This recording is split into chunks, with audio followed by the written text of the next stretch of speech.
Good afternoon. It's really a pleasure to be able to stand and visit with you. I've had the pleasure of being part of the Monmouth Independence Chamber for 25 years now, and it's always nice that to be in a room with so many people who care so much about our community, and it's really exciting. And I'm looking forward. I'm going to do something a little different this year. Instead of just doing a talk, I'm going to do a little bit of a PowerPoint because they say pictures are worth 1,000 words, and Doris says that I should do that, and I always follow what Doris says. Well, at least what my wife says that Doris says. Okay. So anyway, we've got to start a little bit today. We are very proud to have been named an All-America City. As you can see, it's been a really big deal for all of us. Every year I talk about what a great community we live in and how we have engaged folks and volunteers and people doing all sorts of things. And sometimes I know people look and go, oh, that's just McArdle. He's just always Mr. Optimism. Well, this year I'm proud to say that others, governors, civic leaders from around the United States, captains of industry, people who know about communities all over this country have said Independence really is a special place. And it says it's not just what we've done in the last couple of years, it's what we've accomplished over a number of years worth of work. We've done a number of different things as you see, streetscapes, our amphitheater, library, dog parks, running trails, Inspiration Garden. All of these things are about vision and having a vision for our future and executing it, making a plan and working that plan. Over the years, all the work, the attitude, and we've worked really hard on being intentional in our activities, not just by happenstance, but really being intentional about where we're going. But we also have been really successful in adopting an attitude and sharing that with others that when opportunity knocks, we open the door. So with Independence in Action, let me tell you a little bit about what's going on. We have new momentum in our downtown. You've seen the Cooper building. Well, as a matter of fact, Bodie has it open tomorrow at noon if you want to take a look at what he's done so far before he puts up the drywall. It's a wonderful place on the inside. I had a chance to go through with a couple of his kids one weekend, snuck in with them, and it was really impressive. The Three-Legged Dog and a number of other businesses that opened downtown, and also the summer series. We had over 20,000 people attend the summer series this last year. There are so many things going on that by summertime, I think we're going to have a lot of our spaces downtown, and it might even be more difficult to find a parking place. Oh shucks, that's a problem.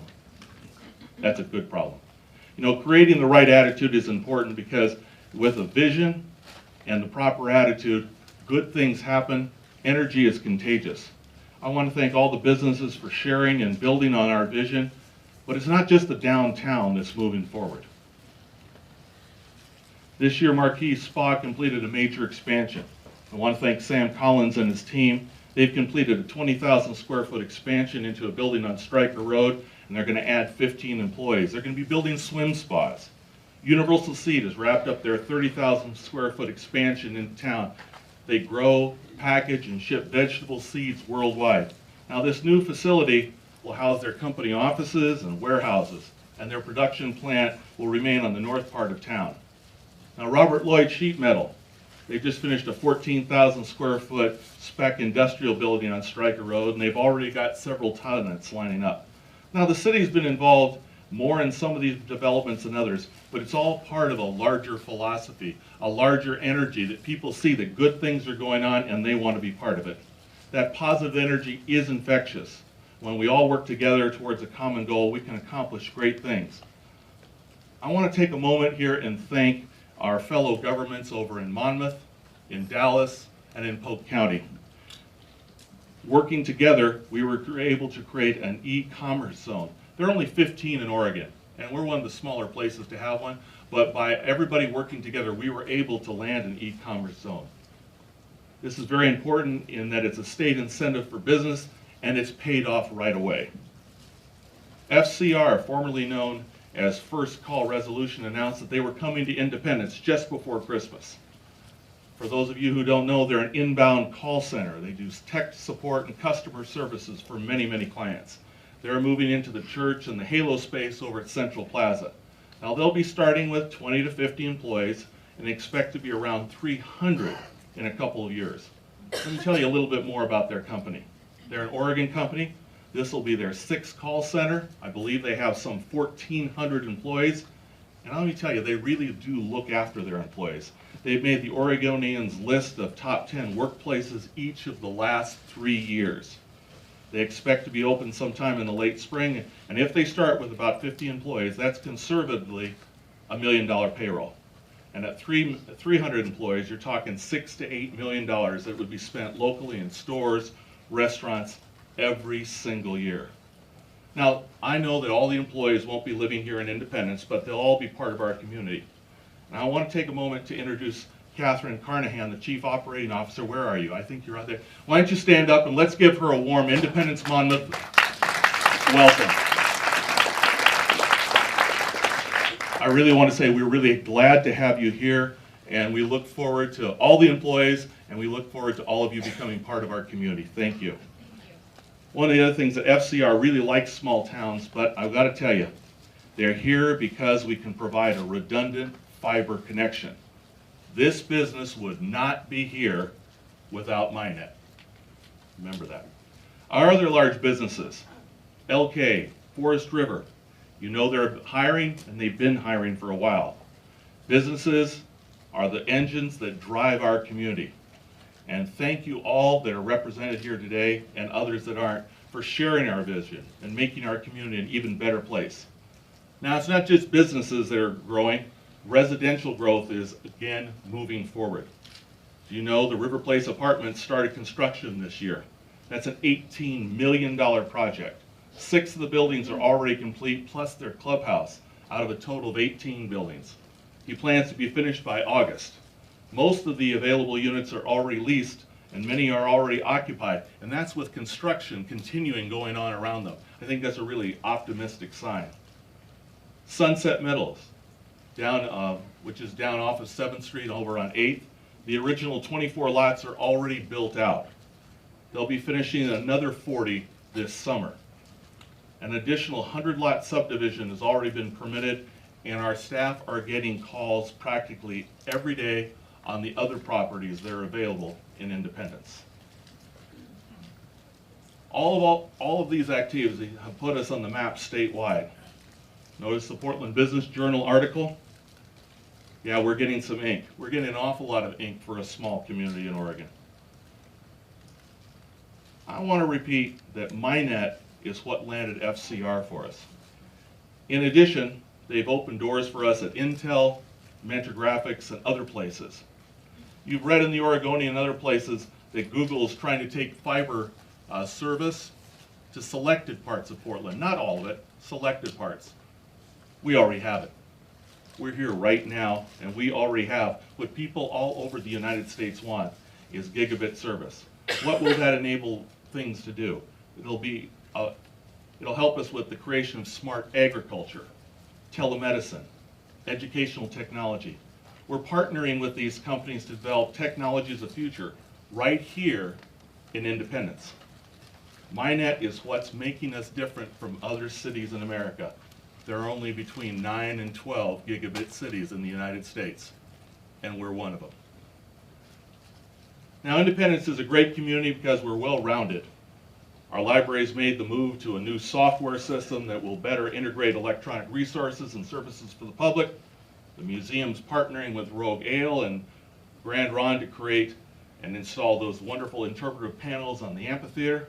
This is all part of our vision, connecting with our heritage and having volunteers be active. Our police department's operating under a brand new chief for the first time in more than 20 years, and Bob Mason's doing a great job. By partnering with the school district, we're able to provide a school resource officer position to help out into our schools. As always, they don't get a lot of excitement, except when times are tough, but our public works folks have been working hard. They are working through a long list of water and sewer main line repairs. They're also doing stormwater work at the air park and throughout the community. And I'm very proud of all of our staff. They're hard workers, they're creative thinkers, and above all, they're doers. They get out and get it done. Now, while the recession curtailed a lot of development both here and around the country, we continue to look forward and spend time on our planning and preparing for the resurgence that we knew was coming, and it is here. We've been doing things like updating our water and sewer master plans, working on our parks plan. Because, you know, with our parks, we have some wonderful resources. We're along a river, and we have beautiful neighborhood parks. Now, we have 2 miles of waterfront right along the river. Not even Portland, Salem, or Corvallis can even boast that kind of wonderful amenity. But what are we missing? What remains to be done? As we work on our parks plan, that process is ongoing, and we'd love to have you input and let us know what you'd like to see. You've read a little bit in the paper about the Rural Tourism Studio. Well, tourism is a great way to boost our local economy. The Tourism Studios help connect folks in the tourism industry with our region and with our city. And we're developing shared goals for promotion of the country, the county, our whole area to visitors. We've already had one great result. The Cherry Pie Road Race, which is going to be a bicycle race, will be staged in downtown, I think, in the next couple of months. Something I told you about last year that has been a goal for our council is reaching out to our Latino community. We were able to bring on an intern that has helped us better connect with our Latino community, and we've retained that position, and we continue to see great results. Now, you folks are in business, so let's talk some business numbers about the impact of our Latino community.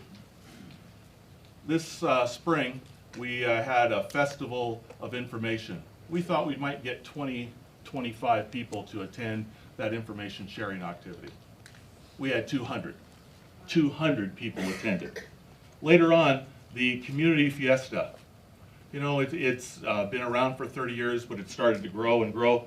This year it started off, my wife and I joined them for Mass. There were 800 people on a Sunday morning for Mass at Riverview Park, followed later on by a entertainer out of the LA area. I counted personally, that's what I do sometimes, 5,000 people sitting in the amphitheater at one time at that event. By the end of the day, there were 10,000 people that had attended that event. You know the economic impact of that. That means it was the second largest event in the amphitheater behind the 4th of July. That's a lot of folks. We also have created a Latino roundtable, a resource and sounding board for Latino issues in our community. And we've gotten feedback that it's appreciated, and we're helping build connections that weren't there in the future. Speaking of the future, we're continuing to move forward. We have a disc golf course in Riverview Park. It'll be finished this spring. There are 7 holes already in, more are coming. The bicycle campground in Riverview Park is finished and will attract cyclists and boaters from all over who are traveling the scenic bikeways and waterway trail. Yes, Commissioner, I did mention bikes. Our ball fields, the Independent Sports Park, construction is scheduled to begin this spring. The old Valley Concrete site. This is what it looks like now. And here's just one possibility of what it could look like in the future. Let me tell you a little bit about this site. It's been a real interesting opportunity. The city bought this at the end of last year. There's 20 acres there, of which 12 are buildable. It's been an industrial site for 120 years. It was very interesting, as our city manager was telling us about, there were some 99-year leases to railroads that had expired. And so this is a generational activity. It's not something that comes around every once in a while. This is something that comes on generations. We've been talking to seriously with a variety of developers, and they're very interested in land along the river. My vision, my hope is I'd love to see a hotel there with some townhouses, some commercial that supports our downtown, and it's a wonderful possibility of what can come to our community. It's also been really fun to see that some of our downtown people have teased me when I've been out with people, because you folks know who's local and who's not. There's some of the downtown people that say, oh, there's the mayor again, guys with ties. And so it is fun. You know, I expect this year to be the best year we've ever had in Independence, and after the last year that we've had, that's saying something. We're on a roll. We're glad you're here. We're moving forward. We're here in Independence. It's been a pleasure having a chance to visit with you briefly. Thank you.